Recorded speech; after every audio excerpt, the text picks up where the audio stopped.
एक दोस्त का कमेंट आया था दोस्तों कि जो इंस्ट्रूमेंट अर्थिंग है और हमारा जो सिस्टम अर्थिंग है दोस्तों, दोनों में मेन डिफरेंस क्या है दोस्तों? अगर मुझे इंस्ट्रूमेंट अर्थिंग को चेक करना है या सिस्टम अर्थिंग को चेक करना है तो हम कैसे करेंगे? तो यहाँ पर बता दूँ दोस्तों कि चाहे कोई सा भी अर्थिंग हो दोस्तों, आपका सिस्टम अर्थिंग हो, चाहे इंस्ट्रूमेंट अर्थिंग हो, चाहे आपका पावर अर्थिंग हो, हम जिसको पीई बोलते हैं दोस्तों, पावर अर्थिंग। कोई भी अर्थिंग चेक करने के लिए हम जो है दोस्तों पैनल में जो भी जैसे कि यहाँ पर कोई अर्थ फिट है, इंस्ट्रूमेंट का अर्थ फिट है एग्ज़ाम्पल के लिए मान लेते हैं दोस्तों। तो यहाँ से इंस्ट्रूमेंट अर्थ फिट में क्या होता है, एक ही वायर आता है जैसे कि 10 एमएम का जो भी जैसे कि कॉपर वायर हम यूज़ कर रहे हैं। तो यहाँ पर जैसे कि ये डीसीएस पैनल है दोस्तों, डीसीएस पैनल में आ गया दोस्तों, तो डीसीएस पैनल में एक वायर से उस अर्थ को जो रेजिस्टेंस है, रेजिस्टेंस चेक नहीं कर सकते दोस्तों। उसके लिए हमें जो डिजिटल अर्थ मीटर है उसकी सहायता से हम अर्थ टेस्ट कर सकते हैं कि कितना ओम्स आ रहा है दोस्तों। उसकी वैल्यू के आधार पर हम डिसाइड करते हैं कि हमारा जो अर्थिंग है वो सही है या खराब है दोस्तों। सबसे पहले मैं बता दूँ दोस्तों कि सिस्टम अर्थिंग का मतलब होता है कोई भी हम सिस्टम या कोई मशीन लेते हैं दोस्तों, उसके प्रोटेक्शन के लिए हम जो अर्थिंग का यूज़ करेंगे वो हम सिस्टम अर्थिंग बोलते हैं दोस्तों। और इंस्ट्रूमेंट अर्थिंग या हम इक्विपमेंट अर्थिंग बोलेंगे दोस्तों, इक्विपमेंट अर्थिंग। इंस्ट्रूमेंट अर्थिंग या हम बोल सकते हैं इक्विपमेंट अर्थिंग, जो ह्यूमन जो ह्यूमन प्रोटेक्शन के लिए हम यूज़ करेंगे दोस्तों। यानी कि कोई भी जैसे कि फील्ड में जैसे कि आपने देखा होगा दोस्तों मोटर लगाया रहता है दोस्तों। ये हमारे पास कोई भी मोटर है दोस्तों। मोटर में क्या रहता है दोस्तों, 3 फेज़ सप्लाई हम देते हैं दोस्तों, आर, वाई और वी। कोई फेज़ गलती से अगर मोटर की जो बॉडी रहती है दोस्तों, मेटल की बॉडी रहती है आपको पता ही है दोस्तों। कोई भी गलती से कोई फेज़ शॉर्ट सर्किट की स्थिति में या कोई लीकेज करंट इस बॉडी में आता है दोस्तों। अगर इस बॉडी को हम अर्थ नहीं करते हैं, इस बॉडी को हम अगर अर्थ नहीं करते हैं, तो क्या होगा दोस्तों? कोई भी अगर पर्सन इसको जाएगा और वो इस मोटर की बॉडी को हाथ लगाएगा तो इसको इलेक्ट्रिकल शॉक लग सकता है दोस्तों। कैसे लगेगा आगे देखेंगे दोस्तों। यहाँ पर बता दूँ दोस्तों कि सिस्टम अर्थिंग जैसे कि ट्रांसफार्मर हो गए दोस्तों। ट्रांसफार्मर के न्यूट्रल को अर्थ करते हैं दोस्तों। जो ट्रांसफार्मर का स्टार पॉइंट रहता है दोस्तों, जो स्टार पॉइंट रहता है उसको हम डायरेक्ट अर्थ कर देते हैं दोस्तों। ऐसे ही जनरेटर के न्यूट्रल को अर्थिंग करते हैं, अल्टरनेटर न्यूट्रल को अर्थिंग करते हैं। इलेक्ट्रिकल जो डिस्ट्रीब्यूशन सिस्टम रहता है दोस्तों, उसको भी सिस्टम को हम अर्थ करते हैं दोस्तों। अब आते हैं दोस्तों इंस्ट्रूमेंट अर्थिंग। इंस्ट्रूमेंट अर्थिंग मतलब कि जैसे मैंने बताया कि इंस्ट्रूमेंट अर्थिंग हो गया, चाहे आपका इक्विपमेंट अर्थिंग हो गया, मतलब कि ह्यूमन प्रोटेक्शन के लिए, मतलब हमारे प्रोटेक्शन के लिए कि हम किसी भी इंस्ट्रूमेंट को जैसे हाथ लगा रहा हूँ, किसी इक्विपमेंट को हाथ लगा रहा हूँ, तो मुझे इलेक्ट्रिकल शॉक नहीं लगे, उसके लिए हम क्या करते हैं दोस्तों, इंस्ट्रूमेंट अर्थिंग या इक्विपमेंट अर्थिंग बोलते हैं दोस्तों, करते हैं दोस्तों। इसमें आपके जैसे कि कोई भी जैसे कि ट्रांसमीटर हो गया, हमारे जो भी एनालाइज़र हो गए, इंस्ट्रूमेंट जेबी हो गया, एचटीसीएस पैनल हो गए दोस्तों, उनको हम अर्थ करते हैं, वो इंस्ट्रूमेंट अर्थिंग करते हैं।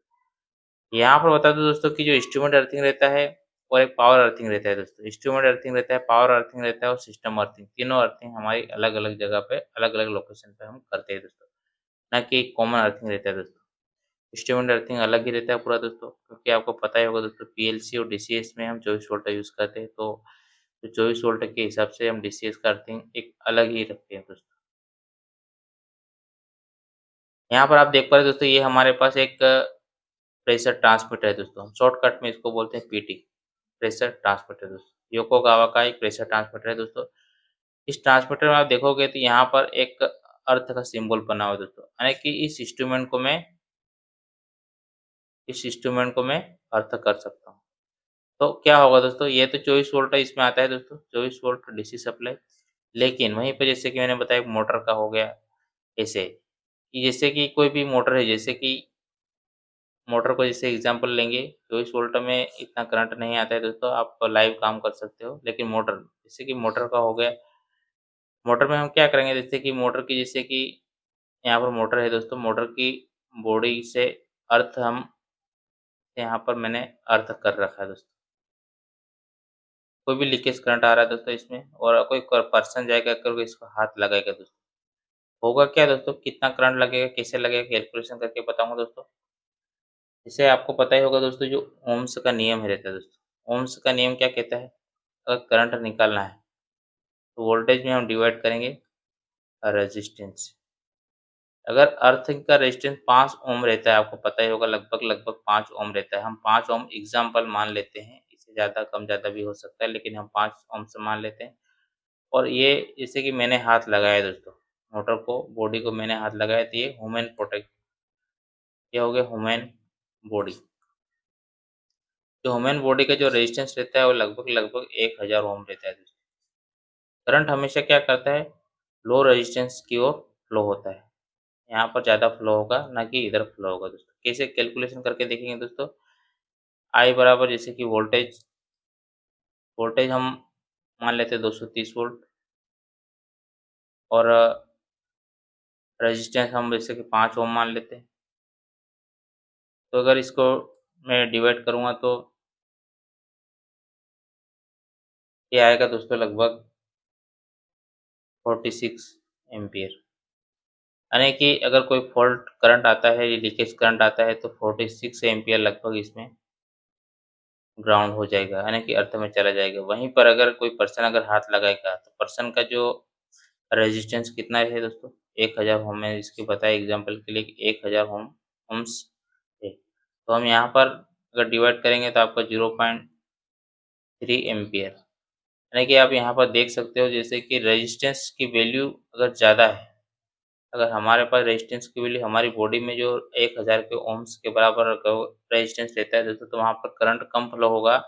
लेकिन वहीं पर जो अर्थ का रेजिस्टेंस कम होगा, तो करंट ज़्यादा इधर फ्लो हो जाएगा। मतलब आप समझ सकते हो दोस्तों कि अर्थ जो रेजिस्टेंस रहता है दोस्तों, बहुत ही कम होना चाहिए दोस्तों। जितना कम होगा उतना हम अच्छा मानते हैं दोस्तों, जितना ज़्यादा होगा हम एक्सेप्ट नहीं करते दोस्तों।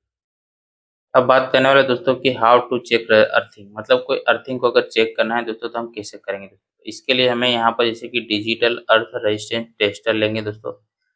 इससे क्या होगा दोस्तों, हम अर्थिंग को आसानी से चेक कर सकते हैं दोस्तों। अर्थिंग को चेक करने के लिए जैसे कि कोई इंस्ट्रूमेंट का अर्थिंग है दोस्तों, आईई इंस्ट्रूमेंट का जो अर्थिंग है, कहाँ पे है दोस्तों, यहाँ पर जैसे कि अगर एग्जांपल के लिए यहाँ पर एक इंस्ट्रूमेंट का अर्थिंग, हम यहाँ पे एक रोड डाल रखा है, इंस्ट्रूमेंट का अर्थिंग है दोस्तों।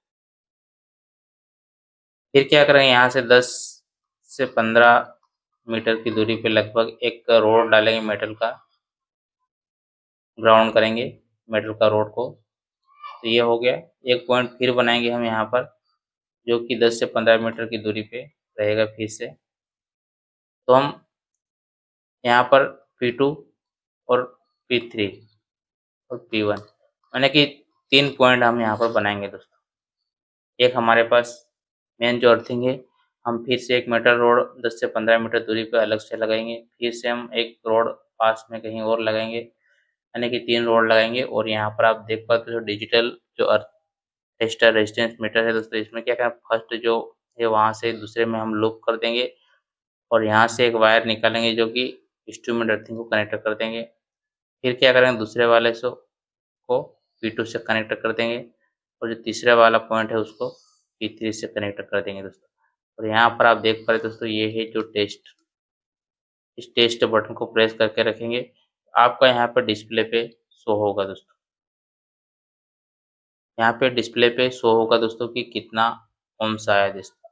अब जो मेन सवाल है वो ये है दोस्तों कि कितना रेजिस्टेंस आना चाहिए अर्थिंग का, तो हम अर्थिंग को सही माने। तो यहाँ पर बता दूँ दोस्तों कि लगभग अगर आपका 0.8 ओम्स आया, तो ये हम बहुत ही अच्छा मानते हैं दोस्तों। ये जो वैल्यू है हम बहुत अच्छा मानते हैं दोस्तों, बहुत ही अच्छा अर्थिंग है दोस्तों। पर इतना पॉसिबल नहीं है दोस्तों। अगर 0 से 1 ओम्स आता है, तो हम जैसे कि बोल रहे हैं कि बहुत ही अच्छी कंडीशन में रहता है दोस्तों, वो अगर 0.8 के लगभग आता है दोस्तों। अगर 1 से 2 ओम्स के एप्रोक्स अगर आती है वैल्यू, तो हम अच्छा मानते हैं कि अच्छा है अर्थिंग हमारा। अगर वहीं पर 2 से 5 ओम्स अगर आता है, तो ये भी हमारा एक्सेप्ट रहता है दोस्तों, लगभग अच्छा ही मानते हैं हम दोस्तों। तो 5 ओम से अगर ज़्यादा है, 5 ओम से अगर ज़्यादा है, तो ये जाँच की ज़रूरत रहती है दोस्तों, जाँच की ज़रूरत रहती है। मतलब कि कहने का मतलब है दोस्तों कि 5 ओम्स के लगभग हम एक्सेप्ट करते हैं दोस्तों। 5 ओम से अगर ज़्यादा रेजिस्टेंस रहता है दोस्तों, किसी का भी जैसे इंस्ट्रूमेंट अर्थिंग चेक कर रहा हूँ, चाहे पावर अर्थिंग के चेक कर रहा हूँ, चाहे सिस्टम अर्थिंग को चेक करूँ, अगर 5 ओम से अगर ज़्यादा रेजिस्टेंस आता है दोस्तों, तो वो एक्सेप्टेबल कई जगह करते हैं दोस्तों और कई जगह एक्सेप्ट नहीं करते हैं दोस्तों। अगर 10 ओम से ज़्यादा आ रहा है, तो एक बहुत ही ज़्यादा माना जाता है दोस्तों, इसको किसी भी कंडीशन में एक्सेप्ट नहीं किया जाता है दोस्तों। वहाँ पर हम नए अर्थिंग की ज़रूरत पड़ती है दोस्तों, ये अर्थिंग को चेक कराने की ज़रूरत पड़ती है, इसे सुधार की ज़रूरत पड़ती है दोस्तों। अब बात करें दोस्तों कि जैसे कि पावर अर्थिंग, जैसे कि आपके पैनल में आया दोस्तों, पैनल में अगर पावर अर्थिंग आया दोस्तों, पैनल में यहाँ पर जैसे कि टीवी लगा है दोस्तों, अलग-अलग टीवी लगा है, जैसे कि मैं बता दूँ आपको, जैसे कि ये एक टीवी लगा है, ये टीवी लगा है, ये टीवी लगा है। यहाँ पर जैसे कि फेस आया, यहाँ पर न्यूट्रल आया और यहाँ पर अर्थ आया। पैनल में कोई भी 230 वोल्ट सप्लाई आया हमारा और मुझे अर्थिंग चेक करना है, अर्थिंग चेक करना है। कैसे करेंगे दोस्तों? सबसे पहले आपको मल्टीमीटर लेना है दोस्तों, मल्टीमीटर को एसी पे सेट करना है, एसी पे सेट करोगे आप तो फिर क्या करना है आपको, मल्टीमीटर की एक प्रोब आपको फेस पे रखना है, दूसरी को न्यूट्रल पे रखना है और आपको वोल्टेज चेक करना है। तो आपका वोल्टेज लगभग जैसे कि 230 वोल्ट एसी आया है दोस्तों। फिर आपको क्या करना है, एक प्रोब जो मल्टीमीटर का फेस पे ही रखना है दोस्तों और दूसरे को हमको क्या करना है, जो न्यूट्रल वाला था उसको अर्थ पे लगाना है।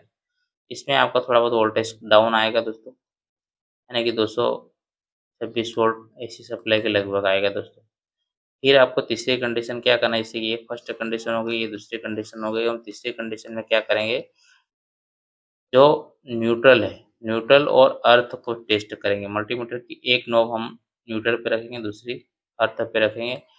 यहाँ पे आपको वोल्टेज चेक करना है न्यूट्रल और अर्थ के बीच, लगभग आपका 5 वोल्ट के लगभग आएगा दोस्तों। तो इस तरह से हम कोई भी अर्थिंग अगर चेक करना है दोस्तों, तो इस तरह से भी चेक कर सकते हैं दोस्तों।